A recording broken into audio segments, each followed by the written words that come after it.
Assalamualaikum warahmatullahi wabarakatuh. Saya Eko Susilo, mahasiswa PJJ Akuntansi Universitas Cyber Asia. Kali ini saya menyampaikan materi atau presentasi mata kuliah Akuntansi Manajemen 2. Saya mengambil tema target costing atau target biaya. Nah, ini yang saya pilih dari materi tersebut.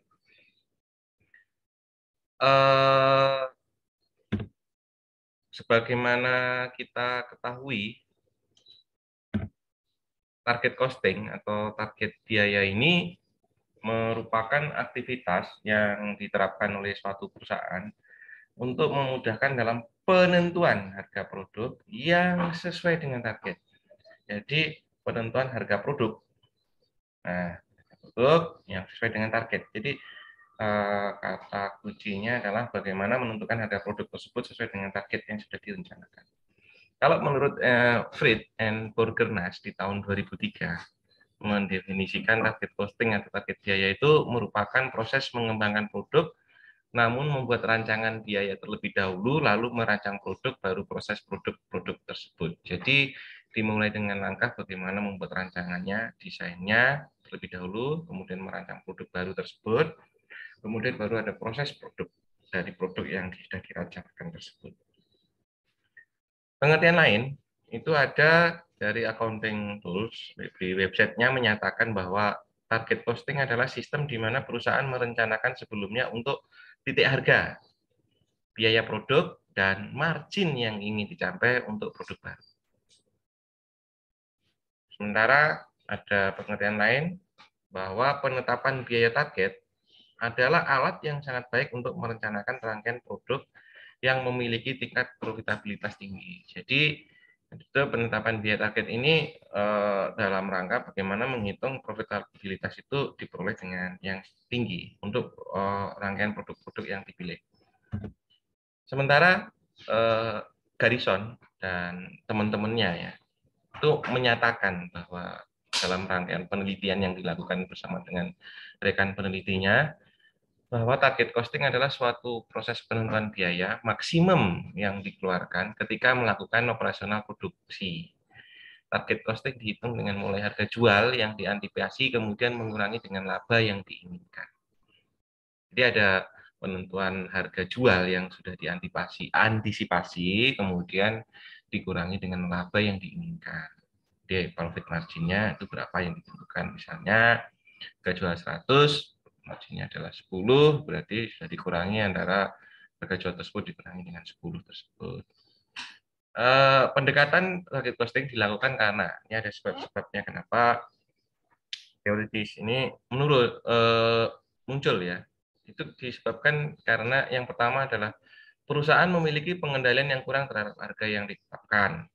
Kemudian yang kedua, biaya produk ditentukan pada saat selesai proses produksi. Jadi ada sebab pertama, perusahaan memiliki pengendalian yang kurang itu dalam proses evaluasi setelah dikendalikan adanya proses penjualan harga jual produk yang dijual oleh suatu perusahaan tersebut, tidak ada kendali yang baik dalam menentukan, sehingga terjadinya inefisiensi dalam penjualan produk maupun sehingga target dari laba yang diinginkan itu tidak sesuai dengan harapan.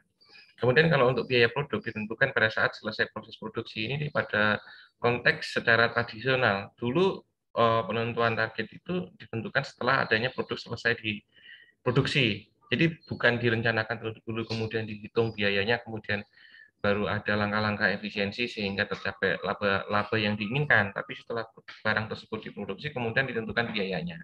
Ini secara tradisional, itu metode konvensional yang dahulu ya. Ini rumusan mengenai target cost atau penentuan cost biaya target ya.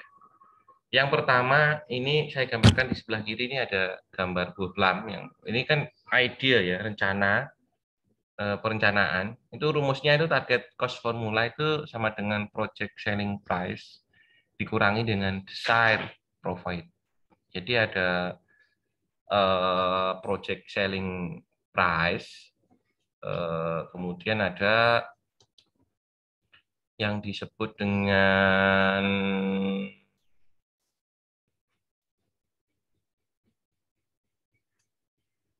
desired price. Ini projected selling price ya.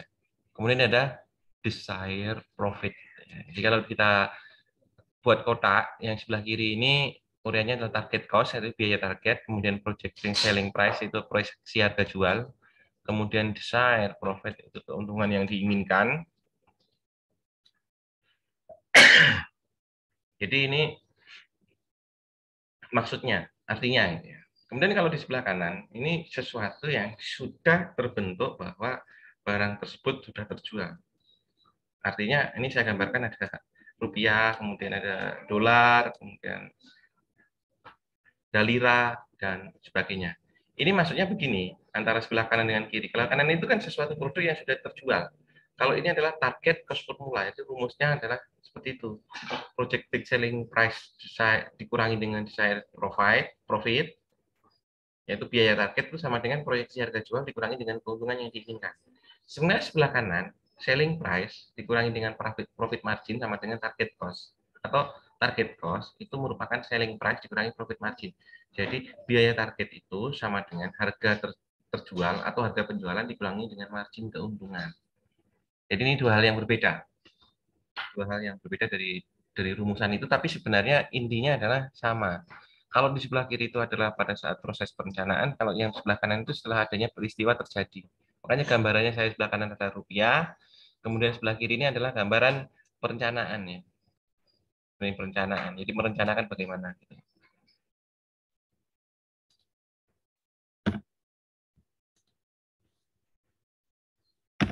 Selanjutnya dalam target costing ada prinsip penerapan tadi target costing itu.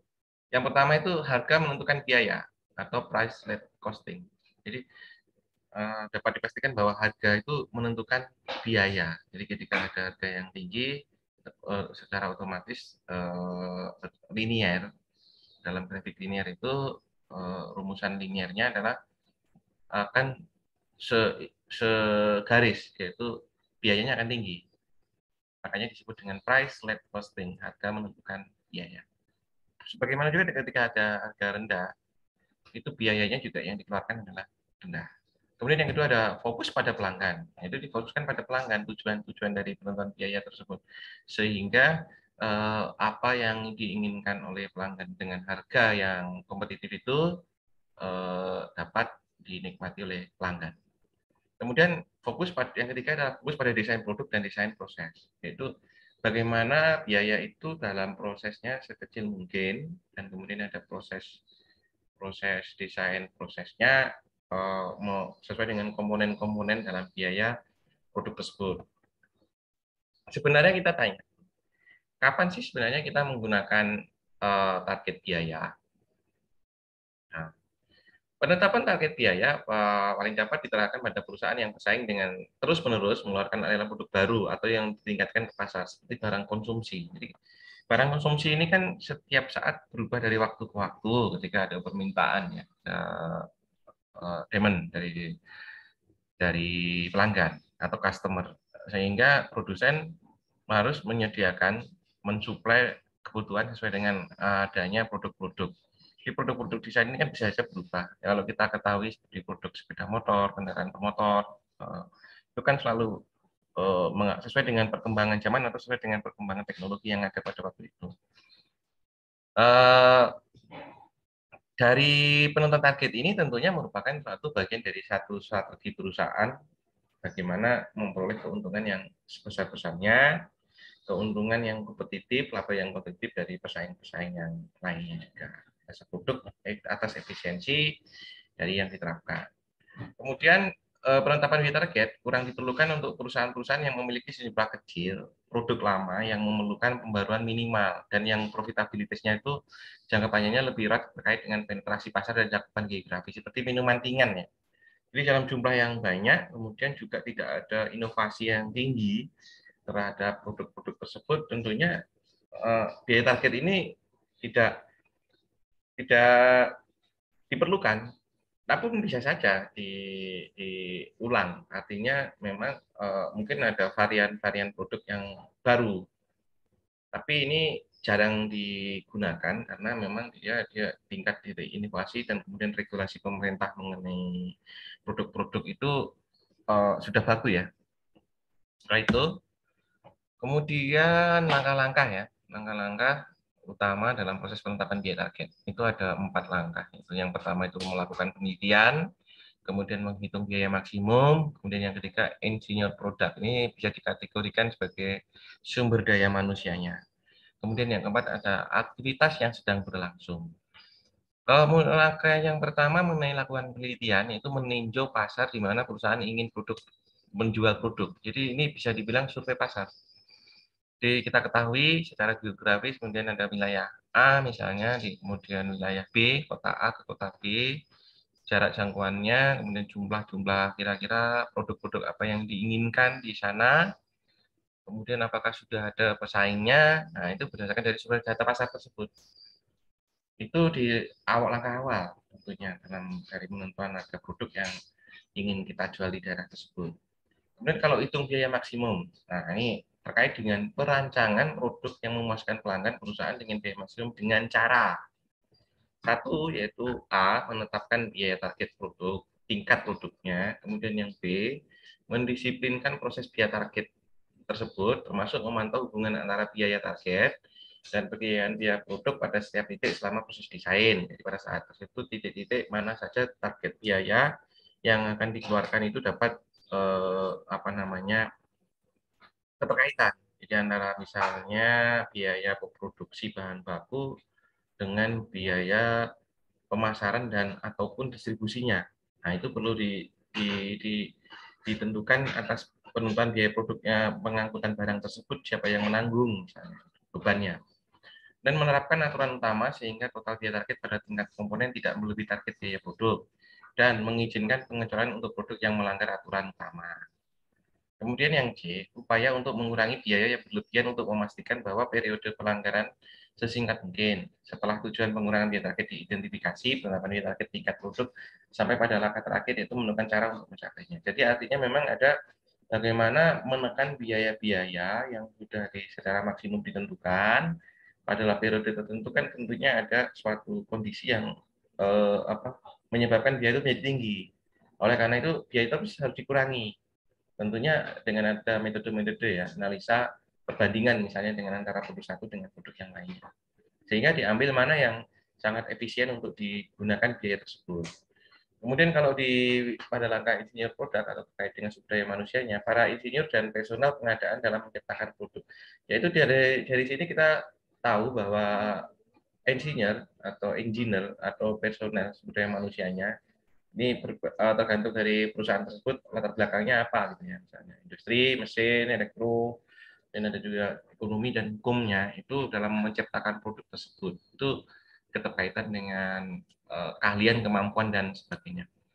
Kemudian kalau ke aktivitas yang saat berlangsung produksi tersebut dijalankan, itu memasukkan sedikit desainer dan lebih banyak insinyur industri. Jadi sudah tahap bagaimana industri itu sudah dibuat. Jadi kalau proses di pabriknya berarti kan insinyur yang membuatnya itu, tenaga-tenaga terampil yang sudah membuatnya itu. Diartikan di sini bahwa insinyur itu jadi semua ya sumber daya manusia ya. Artinya yang di dalam pabrik proses industri itu manufaktur tersebut menjalankan itu. Kemudian pengurangan biaya produksi yang berlanjut selama masa pakai produk atau yang biasa disebut dengan biaya kaizen atau dari pengurangan biaya pemasok yang direncanakan. Kaizen itu kaitannya dengan efisiensi ya dalam pada saat proses produksi barang tersebut dilakukan. Selanjutnya saya akan mempresentasikan mengenai faktor-faktor yang mempengaruhi penetapan biaya target. Sebenarnya kalau kita tanya apa toh, yang apa saja faktor-faktor yang mempengaruhi penetapan biaya target. Ini ada 3. Yang pertama, faktor-faktor yang mempengaruhi penetapan biaya yang digerakkan oleh pasar. Kemudian yang kedua, faktor-faktor yang mempengaruhi penetapan biaya tingkat produk. Kemudian yang ketiga, faktor-faktor yang mempengaruhi penetapan biaya tingkat komponen. Kalau yang pertama, faktor-faktor yang mempengaruhi penetapan biaya yang digerakkan oleh pasar itu kaitannya dengan adanya pesaing. Jadi harga yang sudah ditetapkan oleh pesaing menjadi pesaingnya dengan baik dengan harga yang baik dia kuantitatif tinggi maupun rendah ataupun sedang normal yang sama, itu perlu dianalisis terhadap harga pasar yang ada dengan melakukan survei pasar yang saya jelaskan sebelumnya.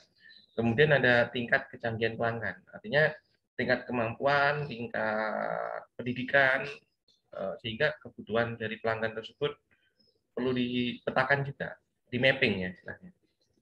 Kemudian ada perubahan persyaratan. Nah, perubahan persyaratan ini kan tingkat kemampuan tadi ada kaitannya dengan kontrak-kontrak, misalnya perubahan kontrak ya, artinya dulu memerlukan sekian unit volume barang yang produk yang diperlukan, kemudian ada juga yang perlu dinaikkan berdasarkan kontrak, ada kebutuhan juga. Kemudian faktor-faktor yang mempengaruhi penetapan biaya tingkat produk, yaitu jumlah produk yang sejalan yang saat ini ada, kemudian tingkat operasi desain ulang, dan tingkat inovasi. Ini tingkat operasi desain ulang ini kaitannya dengan desain. Apakah diperlukan dari baik itu secara penelitian dari lembaga survei dan development-nya, pengembangannya, atau juga masukan-masukan dari stakeholder, yaitu pelanggan, ataupun pihak-pihak terkait, itu dalam hal ini pemerintah misalnya. Kemudian ada tingkat inovasi. Nah, ada bisa, karena terkait dengan teknologi, kemudian terkait dengan biaya-biaya yang diperlukan dengan adanya kemajuan teknologi tersebut. Dulu orang membuatkan dengan mesin secara tradisional, manual, gitu ya. Kemudian ada teknologi robot.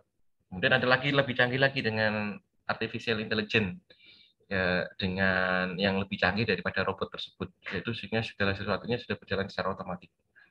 Kemudian ada tingkat kerumitan produk. Jadi dulu desainnya adalah desain A dengan komponen atau tingkat kesulitan persentase misalnya 100, sekarang ada lagi tingkat kesulitan sudah 150%. Bagaimana terkait dengan bahan baku, kemudian terkait dengan distribusi dan sebagainya. Dan ada tingkat investasi yang diperlukan dalam namanya proses pengembangan produk. Kalau dengan tingkat investasi yang diperlukan itu adanya sehingga jumlah nantinya, misalnya ada investasi yang tambah, misalnya dalam bentuk dari asing, misalnya perusahaan asing atau perusahaan gabungan multinasional internasional, sehingga dana modalnya nambah, sehingga produksinya harus ditambah, dan juga kebutuhan supply and demand itu juga meningkat. Gitu. Nah, ini dilakukan juga adanya penetapan biaya target tersebut, tentunya melalui analisis. Dan namanya proses pengembangan produk. Jadi tingkat kesulitan, kerumitan, tingkat dengan kecanggihan dari barang produk tersebut tentunya sangat mempengaruhi. Kalau dulunya hanya dapat dikerjakan 1 bulan, kemudian sekarang makin agak lama karena adanya tingkat kesulitan, juga adanya tingkat sumber daya manusia, sehingga biaya targetnya gini. Kemudian pada pose periode tertentu, karena sudah adanya teknologi yang sudah canggih, sehingga dapat dikerjakan lebih cepat, kemudian juga lebih efisien, sehingga dari dulunya 1 bulan menjadi 2 bulan, atau 1 bulan menjadi 1,5 bulan, kemudian sekarang hanya dengan 25 hari atau 20 sekian hari. Nah, itu juga dapat mengubah bagaimana penerapan biaya target tersebut, mau naik ataupun turun.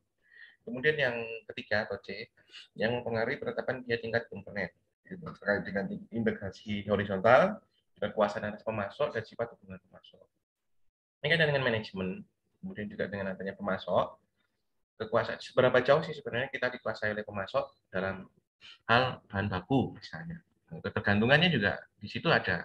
Kemudian ada sifat hubungan pemasok. Hubungan pemasok ini kaitannya dengan apakah dia pemegang saham misalnya, kemudian juga apakah ini perusahaan multi company internasional, ataukah perusahaan nasional, ataukah sekedar misalnya secara masif banyak dipasok oleh perusahaan-perusahaan yang skala kecil tapi jumlahnya banyak.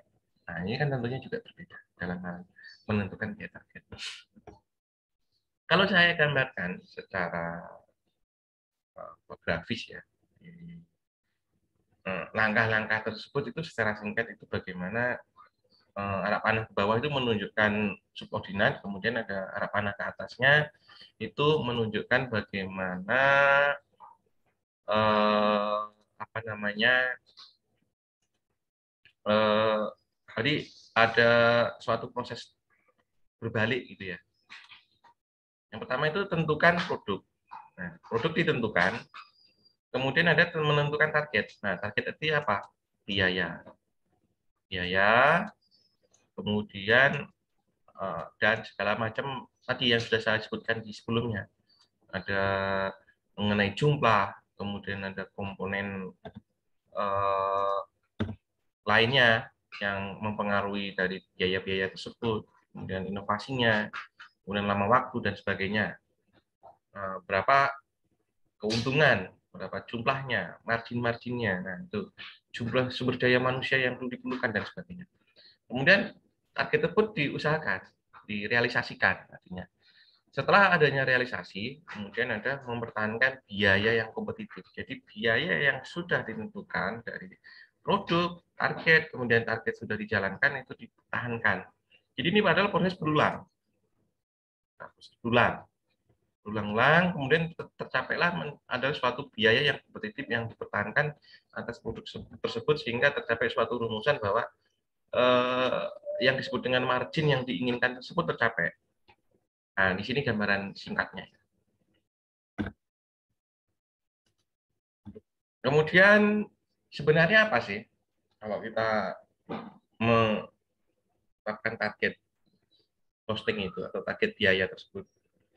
Tentunya yang pertama adalah untuk membuat manajemen melakukan perbaikan ketika memproses suatu produk dan menginovasi produk tersebut agar mendapatkan keunggulan di pasaran. Nanti artinya produk-produk yang sudah dijual, kemudian sudah dikembangkan, itu mendapatkan menjadi diinovasi, adanya pengembangan dari proses produk tersebut, menjadi produk yang unggul di pasaran. Itu kan tentu harapan dari perusahaan. Targetnya adalah itu sesuai dengan misi dan visi dari perusahaan tersebut. Kemudian yang kedua adalah produk yang dibuat sesuai keinginan pelanggan dan biayanya pun dibuat sesuai dengan spesifikasi yang diberikan dari pelanggan. Jadi artinya biaya tersebut itu rasional, artinya bahwa rasional ya yang dapat dicapai oleh pelanggan tersebut. Jadi artinya ketika suatu distributor menentukan suatu agen distributor penjualan produk suatu produk tertentu dari suatu kota A dengan jarak sekian ribu kilometer, sekian ratus kilometer, kemudian dia membeli dengan ongkos kirim sekian, kemudian harga jual kembalinya dijual itu kompetitif terhadap harga barangnya sendiri atau barang yang sebelumnya atau barang yang bersaing, itu tentunya spesifikasinya sudah berdasarkan penelitian-penelitian yang mendalam. Itu salah satu keuntungan yang dapat kita sampaikan. Karena itu saya ucapkan terima kasih. Demikian saya menyajikan materi mengenai target costing atau target biaya penentuan biaya target. Yang dapat kita ketahui bahwa rumusnya adalah selling price dikurangi dengan profit margin, itu adalah target. Terima kasih. Semoga dapat bermanfaat apa yang dapat saya sampaikan dan saya dapat menyelesaikan tugas saya. Terima kasih.